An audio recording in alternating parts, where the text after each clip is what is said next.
नाज़रीन, आप देख रहे हैं गुलिस्तान न्यूज। अभी तक का उर्दू खबरनामा लेकर मैं आपका मेजबान गौहर कुछे आपकी खिदमत में हाजिर। तफसीलात से पहले अभी तक की सुर्खियों पर एक नजर।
और अब पेश है खबरों की तफसील।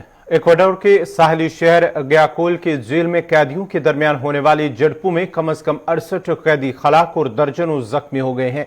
रिपोर्ट के मुताबिक झगड़े का आगाज 7 बजे उस वक्त हुआ जब कैदियों ने जेल के एक हिस्से में दाखिल होने की कोशिश की और उन झड़पों में गोलियों और धमाकाखेज मवाद का इस्तेमाल भी किया गया। पुलिस कमांडर का कहना है कि यह वाकया कैद खाने के अंदर जराइम पेशा गिरोहों के दरमियान इलाकाई तनाज़ा की वजह से पेश आया है।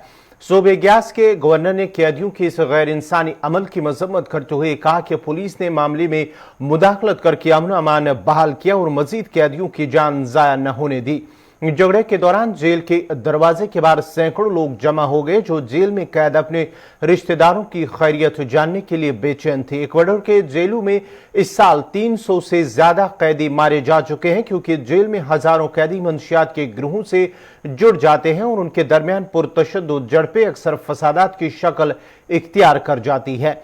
इस सिलसिले में रवां साल 28 सितंबर में जेल में बदतरीन झड़प हुई थी जिसमें 119 अफराद मारे गए थे और ये लातीनी अमेरिका की जेलों में पेश आने वाले बदतरीन वाकयात में से एक था। ताहम इस बदतरीन वाकये के बाद पुलिस की कार्रवाइयों के बावजूद जेलों में फसादात का सिलसिला जारी रहा और जुमे के होने वाले झड़प से कबल भी एक वाकये में मजीद 15 कैदी हलाक हो गए थे।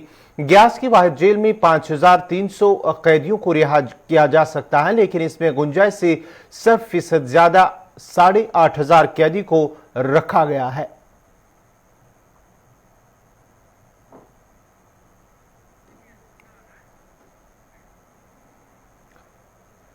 सूडान के दारुल हुकूमत खर्तूम में हजारों अफराद ने जमहूरियत के हक में मुजाहरा किया है जिसके दौरान 3 अफराद हलाक हो गए हैं।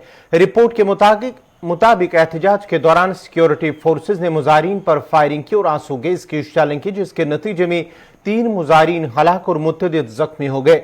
याद रहे कि सूडान में 3 हफ्ते कबल फौज ने जमहूरी हुकूमत का तख्ता उलटकर इक्तिदार पर कब्जा कर लिया था जिसके खिलाफ अब फौजी मकामी लोगों ने एहतजाजों का सिलसिला शुरू किया है।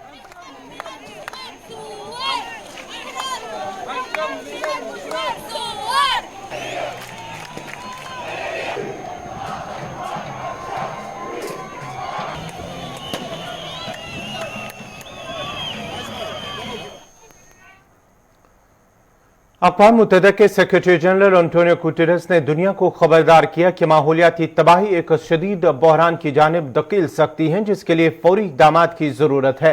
एंटोनियो गुटेरेस ने ग्लासगो में होने वाली मौसमियाती कॉन्फ्रेंस COP26 में अपने खिताब में कहा कि माहौलियात की तहफ़्फ़ुज़ को यकीनी बनाने के लिए बहुत कुछ करना बाकी है और हमारा नाजुक सयारा एक दागे से लटका हुआ है। वही माहौलियात के लिए काम करने वाली स्वीडन की 17 साल कारकुन ग्रीटा थनबर्ग ने एक बार फिर अक़वाम मुत्तहिदा की इस कॉन्फ्रेंस पर सवाल निशान लगाते हुए कहा कि माहौलियात के लिए जारी मुहिम पर सिर्फ हालिस के अंदर जारी है। 7 countries here. This package charts a course for the world to deliver on the promises made in Paris. This Glasgow Climate Pact drives action on adaptation. It emphasizes the need to act. It sets a clear way forward. On this COP to deliver. The approved texts are a compromise. They reflect the interests, the conditions, the contradictions, and the state of political will in the world today. They take important steps, but unfortunately, the collective political will was not enough to overcome some deep contradictions. As I said at the opening, we must accelerate action to keep the 1.5-degree goal alive. Our fragile planet is hanging by a thread. We are still knocking on the door of climate catastrophe. It's time to go into emergency mode, or our chance of reaching net zero will itself be zero. I reaffirm my conviction that we must end fossil fuel subsidies, phase out coal, put a price on carbon, build resilience of vulnerable communities against the here and now impacts of climate change, and make good on $100 billion climate finance commitment to support developing countries. We did not achieve these goals at this conference, but we have some building blocks for progress. Commitments to end deforestation, to drastically reduce methane emissions, to mobilize private finance around net zero. And the text today reaffirmed resolve towards the 1.5-degree goal, boost climate finance for adaptation, recognize the need to strengthen support for vulnerable countries suffering from irreparable climate damage, and for the first time, they encourage international financial institutions to consider climate vulnerabilities in concessional financial and other forms of support, including special drawing rights. And finally, close the Paris Rule Book with agreement on carbon markets and transparency. These are welcome steps, but they are not enough. Science tells us that the absolute priority must be rapid, deep, and sustained emissions reductions in this decade. Specifically, a 45% cut by 2030 compared to 2010 levels. But the present set of national determined contributions, even if fully implemented, will still increase emissions this decade on a pathway that will clearly lead us to well above 2 degrees by the end of the century compared to pre-industrial levels. I welcome the agreement between the US and China here in Glasgow that, like the text today, pledges to accelerate action to reduce emissions in the 2020s. To help lower emissions in many other emerging economies, we need to build coalitions of support, including developed countries, financial institutions, and those with the technical know-how that is necessary. This is crucial to help each of those emerging countries speed the transition from coal and accelerate the greening of their economies. The partnership with South Africa, announced a few days ago, is a model for doing just that. I want to make a particular appeal for our future work in relation to adaptation and the issue of loss and damage. Adaptation isn't a technocratic issue. It's life or death. I was once Prime Minister of my country, and I imagine myself today in the shoes of a leader from a vulnerable country. COVID-19 vaccines are scarce. My economy is sinking. Debt is mounting. International resources for recovery are completely insufficient. Meanwhile, although we contributed least to the climate crisis, we suffer most. And when yet another hurricane devastates my country, the treasury is empty.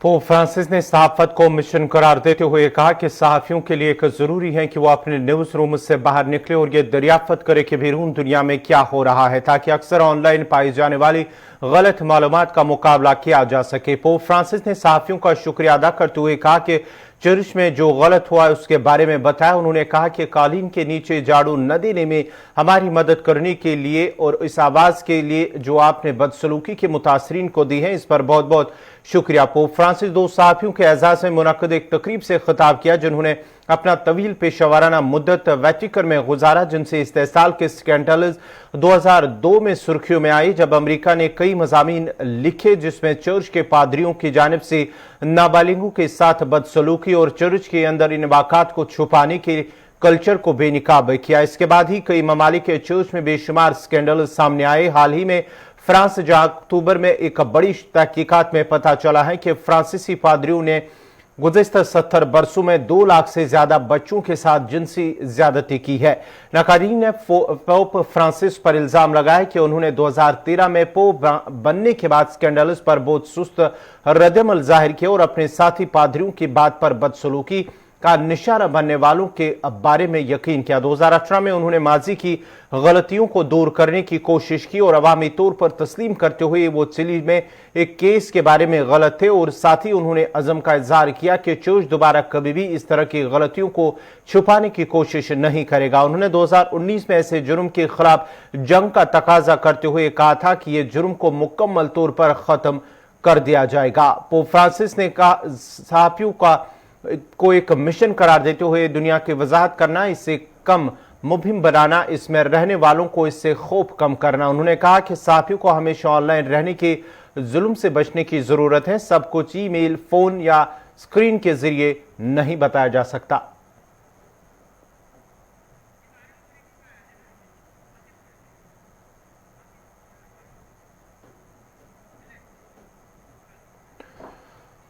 चलिए, इस वक्त की बड़ी खबर इस वक्त आ रही है कि फौजी सरबरा इजराइल के दौरे पर। बड़ी खबर इस वक्त के फौजी सरबरा MM ननवा ने 5 रोजा इसराइली दौरे पर रवाना हुए हैं, जहां वो सिक्योरिटी ताउन को मजीद मजबूत बनाने पर तबादुल ख्याल किया जाएगा। दोनों मुल्कों के दरमियान, इसराइल और भारत के दरमियान, इजरायली आला फौजी और सिविलियन क़यादत से वो मुलाकात करेंगे और साथ ही उनका 15 नवंबर से 19 नवंबर तक इसराइल का वो पहला दौरा होगा, जहां पर वो मुख्तलिफ मामलात पर बात करेंगे। दोनों मुल्कों के दरमियान मजबूत बनाने के जो दिफाई राबता है, सिक्योरिटी ताउन को मजीद मजबूत बनाने पर तबादुल ख्याल किया जाएगा।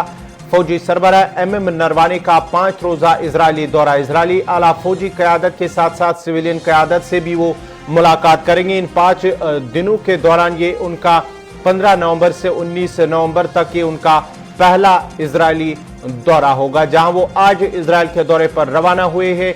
और इन 5 रोजा दौरे के दौरान फौजी सरबरा MM नरवाने सिक्योरिटी के साथ साथ सिविल क़यादत के साथ मुलाकात करेंगे और मुख्तलिफ मामलात पर दोनों के दरमियान तबादुल ख्याल होगा।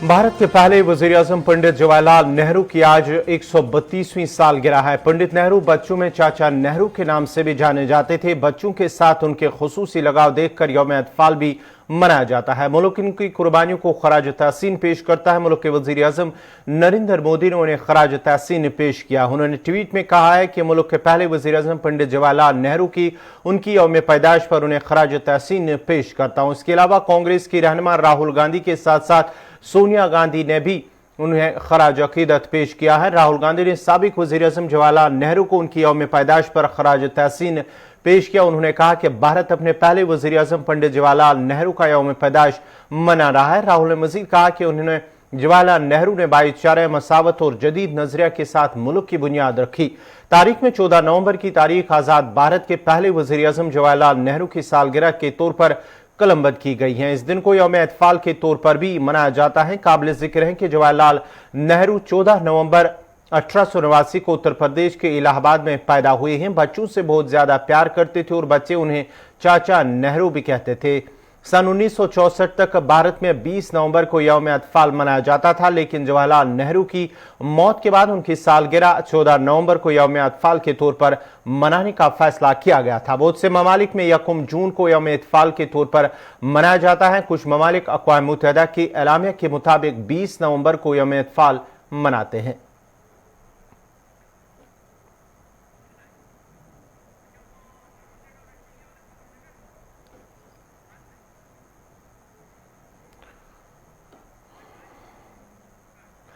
अब खबर लद्दाख की करते हैं। लीडरों ने 6 दिसंबर को लद्दाख के अंदर रियासत का दर्जा देने की कॉल पर जोर देते हुए बड़े पैमाने पर एहतजाज का ऐलान किया है। बीजेपी की ज़ेर क़यादत मरकजी हुकूमत पर लद्दाख के लोगों के मसाइल और खदशात के तई गैर संजीदा होने का इल्जाम लगाते हुए मरकज के ज़ेर इंतजाम इलाके के सरकर्दा रहनुमाओं ने गुज़श्ता रोज अपने 4 अहम मुतालबात बशमूल मुकम्मल रियासत का दर्जा और आईनी तहफ़्फ़ुज़ात के लिए दबाव डालने के लिए एक अवामी तहरीक का ऐलान किया है। लहमे कायम अवामी तहरीक बराए 6th शेड्यूल और कारगिल ने मुश्तरका यानी कि democratic alliance Kargil democratic alliance तौर पर जो 6 दिसंबर को आम हड़ताल की कॉल दी थी, जिसके बाद मार्च में लेह और करगिल दोनों अजला में अवामी रैलियां और अवामी राब्ता प्रोग्राम मुनक्कद किए जाएंगे।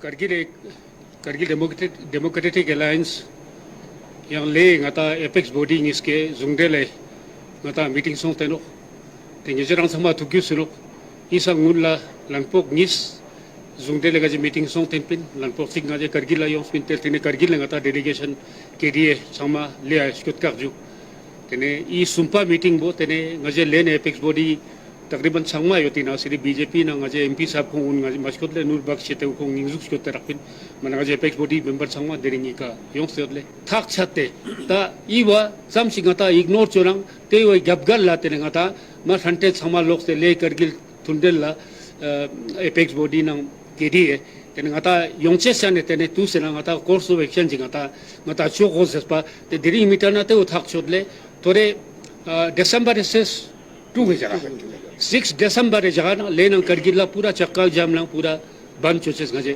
थक छोते लेकर लद्दाखियों के डिजायर्स और डिमांड्स को लेकर कंसर्न भी नहीं है, सीरियस भी नहीं है और वो टालना चाहती है।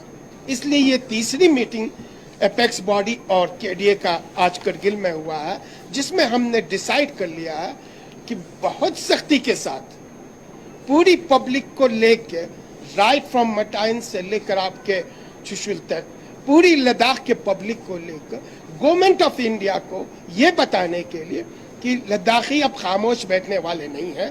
काफी हो गया आपके ये टाल मटोल, अब इन टाल मटोल से हमारा काम चलने वाला नहीं है। अब हम सड़क पे आ जाएंगे, अब हम धरने पे आ जाएंगे, स्ट्राइक पे आ जाएंगे, मास लेवल पे प्रोटेस्ट जारी होगी। Kargil democratic alliance yang le ngata apex body ngis ke zungdele ngata meeting song tenok tenye jerang sama tukyu sulok isa ngunla langpok ngis zungdele ga meeting song tenpin langpok sing ngaje Kargil ayong spintel tene Kargil ngata delegation KDA sama le skut karju tene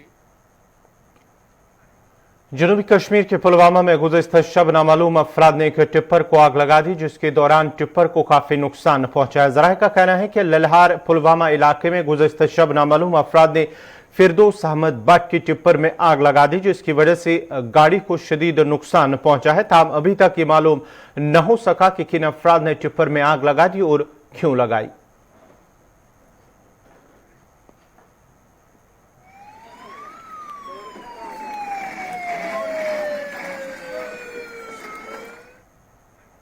जिला पुंछ से ताल्लुक रखने वाले नौजवानों के मुस्तकबिल को लेकर जिला के सियासी रहनुमाओं और इंतजामिया की संजीदगी का अंदाजा 13 बरस से ज़ेरी तामीर जम्मू यूनिवर्सिटी पुंछ कैंपस डेंगा की इमारत का हाल देखकर लगाया जा सकता है। इस इमारत का संग बुनियाद साल 2008 में मुख्तलिफ सियासी रहनुमाओं ने रखा, मगर 13 साल का तवील अरसा गुजर जाने के बावजूद भी ये इमारत मुकम्मल न हो सकी और मकामी तालिब इल्मों का पुंछ में ही आला तालीम हासिल करने का ख्वाब शर्मंद ताबीर न हो सका। ज़राए के मुताबिक साल 2008 से इख्तिदार बदलने के साथ साथ जम्मू यूनिवर्सिटी पुंछ कैंपस का संग बुनियाद भी बदलता गया और मुख्तलिफ सियासी रहनुमाओं ने संग बुनियाद रखने के लिए पुंछ आने की जहमत भी नहीं की, लेकिन इस अमर के बाद इमारत के कामकाज को मुकम्मल करने में किसी ने जमीनी सतह पर दिलचस्पी नहीं दिखाई और मुतअद्दिद वजूहात के बायस इस यूनिवर्सिटी कैंपस के काम में खलल पैदा हुआ, जिनमें सबसे बड़ी वो 2 वजूहात बताई जा रही हैं। उनमें इस कैंपस के लिए ये जगह कम मानी गई। डेंगरा पुंछ में यूनिवर्सिटी कैंपस की इमारत तशनी तकवील होने से जिला के तलबा और तालिबात पुंछ में ही अपनी आला तालीम हासिल करने से कासिर हैं और अवामी हलकों में शदीद गम गुस्सा पाया जा रहा है।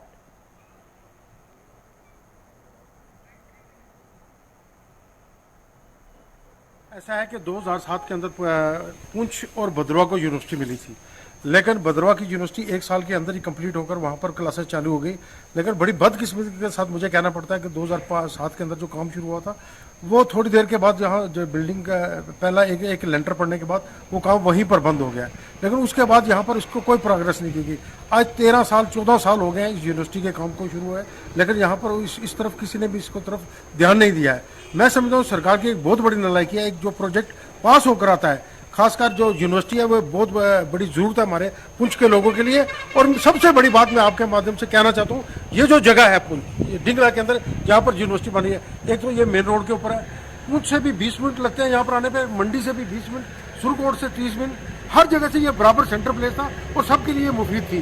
पुंछ के साथ हमेशा नाइंसाफी और बेइंसाफी हुई है, ये कहने में कोई गुरेज नहीं है। सभी ने मिलकर पुंछ को अगर 80,000 करोड़ रुपए का पैकेज आया था, पुंछ के अंदर उसका नामो निशानी था, एक भी चीज पुंछ के लिए नहीं आई थी, ये कहने में मुझे कोई गुरेज नहीं है। लेकिन मैं आपके माध्यम से अब एलजी साहब से गुजारिश करूंगा, पिछले दिनों जब यहाँ पर एडवाइजर साहब आए थे तो उन्होंने पूछा था, हमने कहा था हमें कोई नई चीज नहीं चाहिए, जो प्रोजेक्ट हमारे चल रहे हैं अगर वही कंप्लीट हो जाए मैं समझूंगा कि पुंछ के लिए एक बहुत बड़ी नियामत होगी। सर, यूनिवर्सिटी 2007 में हमें मिली थी, पुंछ वालों को अलॉट हुई थी, बट वो अभी तक जो है पेंडिंग है, उसका काम नहीं चल रहा, फिनिश नहीं हुई इतने टाइम से, जिसके चलते क्या हो रहा है कि यहाँ पर बच्चों के बीच में क्या है कि एक जो बच्चे करियर डिसिप्लिन कुछ यूनिक करना चाहते हैं या कोई ऐसा कोर्स करना चाहते हैं जो पुंछ के अंदर नहीं है, तो उनको घर छोड़ के जाना पड़ता है बाहर, और हर बंदा ये चीज़ें अफोर्ड नहीं कर सकता। हर किसी की फैमिली के पास इतना पैसा नहीं है कि वो अपने बच्चे को बाहर भेज सके एजुकेशन के लिए, जिसके चलते क्या होता है कुछ बच्चे लाइफ में अनसक्सेसफुल रह जाते हैं, अपना करियर जो उनका पैशन था उसको फॉलो नहीं कर पाते। जिसके लिए मैं डिस्ट्रिक्ट एडमिनिस्ट्रेशन से गुजारिश करता हूँ, प्लीज़ यहाँ पर यूनिवर्सिटी का जो काम है उसके ऊपर थोड़ा ध्यान दें, उसको जल्दी फाइनलाइज करें, ताकि जो स्टूडेंट है पुंछ के वो सफ़र ना करें। अनटिल अनलेस यहाँ पर सिर्फ 2 ही करियर डिसिप्लिन मिलते हैं बच्चों को, BA या BSc, तो GDC पुंछ में और कुछ तो है नहीं करने को, तो हर कोई जो है यहाँ से घर छोड़ के बाहर जा नहीं सकता। तो अगर यहाँ पे यूनिवर्सिटी खुल जाएगी तो बच्चों को बहुत सहूलियत हो जाएगी, फैसिलिटी मिल जाएगी, बच्चे जो हैं डिफरेंट कोर्सेज जो हैं लेकर अपनी लाइफ में सक्सेसफुल हो पाएंगे। जैसा कि सब जानते हैं 2007 में यहाँ पर यूनिवर्सिटी का काम स्टार्ट किया गया था, बट 6-7 मंथ्स के अंदर ये काम जो है एज इट इज़ स्टॉप कर दिया गया। हम जब कॉलेज में थे हमें ये सुनने में आया था कि यहाँ से यूनिवर्सिटी जो है मैंडेट सेक्शन कर दी गई है, बट वहाँ पे भी इसका कोई काम अभी तक हुआ नहीं है। भद्रवा यूनिवर्सिटी और पुंछ की यूनिवर्सिटी दोनों का काम एक साथ स्टार्ट किया गया था, बट भद्रवा की जो यूनिवर्सिटी है वो विद इन 1 ईयर जो है इसे कंप्लीट कर दिया गया, बट पुंछ की जो यूनिवर्सिटी है इसका काम एज इट इज़ बिल्कुल स्टॉप कर दिया गया है। इसका थोड़ा सा कंस्ट्रक्शन किया गया है, मे बी 3rd फ्लोर तक इसकी कंस्ट्रक्शन की गई है और उसके बाद इसको बिल्कुल छोड़ दिया गया है। तो हम स्टूडेंट्स को बहुत प्रॉब्लम आ रही है, क्योंकि आफ्टर ग्रेजुएशन हम लोग यहाँ से गवर्नमेंट डिग्री कॉलेज से तो ग्रेजुएशन कर लेते हैं, बट उसके बाद जो है हमें कभी उत्तराखंड, कभी जलंधर, अमृतसर या जम्मू यूनिवर्सिटी जाना पड़ता है। हमने एप्लीकेशन दी, लेटर्स दिए, हमें आगे यही रिप्लाई आता था कि हम नेक्स्ट टाइम इस पर ध्यान देंगे, इस पर डिस्कस करेंगे, बट अभी तक ऐसा कुछ हुआ नहीं है। तो हम अपनी एडमिनिस्ट्रेशन से, अपने पॉलिटिकल लीडर से यही चाहते हैं कि वो जल्दी से जल्दी इसका काम जो है रीस्टार्ट करवाएं, ताकि स्टूडेंट्स को जो है आगे फर्दर कोई भी प्रॉब्लम फेस ना करनी पड़े। जम्मू श्रीनगर कौमी शाहराह जारी तोसी काम के दौरान कई जगहों पर बड़े पैमाने पर मिट्टी के तोड़े गिरने और मुसलसल हादसात की वजह से खतरे का शिकार हो गई हैं, जिसने मुतल्लिका हुकाम को मजीद सुरंग तामीर करने पर मजबूर कर दिया है। रामबन बानिहाल सेक्टर में कई मकामात पर लैंड स्लाइडिंग, पथराव और हादसात के दरमियान लोगों के लिए मौत का कुआं समझे जाने वाली शाहराह पर रामबन बानिहाल सेक्टर पर महफूज सफर करने के लिए नई सुरंगों की तजवीज़ दी गई है। प्रोजेक्ट डायरेक्टर पुरुषोत्तम कुमार के मुताबिक जम्मू से नासरी तक जम्मू श्रीनगर कौमी शाहराह पर सफर करने में कोई मसला नहीं है, ताहम 4 लाइनिंग के काम के बाद हाईवे का एक हिस्सा ढह गया था। उन्होंने कहा कि शाहराह पर 5-10 जाने वाले इलाकों की निशानदेही की गई है और इसके मुताबिक माहिरीन की जानिब से DPR तैयार करने के बाद नासरी से डलवास तक पुल बना रहे हैं। मुतल्लिका एजेंसी ने कैफेटेरिया मोड़ पर एक टनल की तजवीज़ दी है, जहां अमूमन लैंड स्लाइडिंग होती है और मुसाफिरों के लिए खतरा होता है। इसी तरह मारूग, डिगडोल, पंथियाल, रामबन से आगे मकरकूट ज्यादातर लैंडस्लाइड का शिकार इलाका है और इस हिस्से में एजेंसी के पास हाईवे पर मुख्तलिफ जगहों पर जुड़वा ट्यूबों और सिंगल ट्यूबों पर मुश्तमिल टनलें हैं। प्रोजेक्ट डायरेक्टर के मुताबिक मारूग, पंथियाल, मकरकूट में हाईवे पर ज्यादा से ज्यादा इलाका को मिट्टी के तोड़े गिरने और अक्सर हादसात की वजह से टनलों में तब्दील हो गया है। उन्होंने मजीद कहा कि वो मुतबादिल तरीका को अपनाते हुए मकरकूट, नाचनाला से चमलवास तक मजीद जमीन का कटाव नहीं कर रहे हैं। और जम्मू श्रीनगर शाहराह पर बड़े पैमाने पर ट्रैफिक की वजह से उन्हें परेशानी का सामना है, जिससे काम में रुकावट पैदा होती है।